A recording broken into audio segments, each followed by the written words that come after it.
getting a PhD changed my life. Suddenly people think you know more when you've got a doctorate. Okay, suddenly you're Dr. So-and-so, and people think you know more. The memories that I have growing up, I mean, my sub-A, I went under a tree.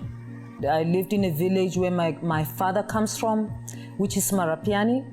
And I had to go there to live there with my grandmother because my mother actually had all 3 children without having high school education. And so after having all her 3 children, she went back to school to do standard 5.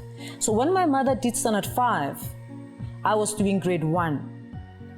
And we used to walk. It was a long distance, probably 7 kilometers. There were things that were fascinations, rainbows, things on the sky, clouds that we would stop and watch.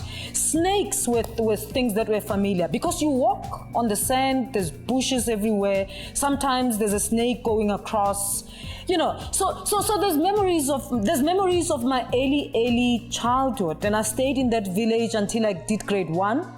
When my mother was ready now to go to college because she had finished Form 2 and she was ready to go into college to do what they call the primary teacher's course, and that's when I went back to the township to live with my parents. And the story is very interesting because my mother and I had this joint journey. When I was doing grade 1, she's doing grade 5, and when I finished my PhD, she finished her degree and she was 58.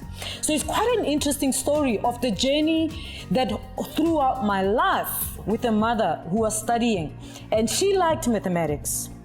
My peers internationally agreed that I have considerable international recognition, which made me the 3rd woman, black woman in this country, the 3rd black woman to have a B rating as a researcher, as a scientist.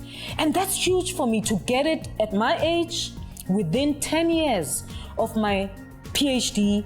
And the other 2 women who've got this rating are hugely experienced. They are all over 60, and then small little me. That's why I think it's huge. I'm very proud of that, and yeah, I don't know what to say. I'm about to cry. Let's stop. Cut.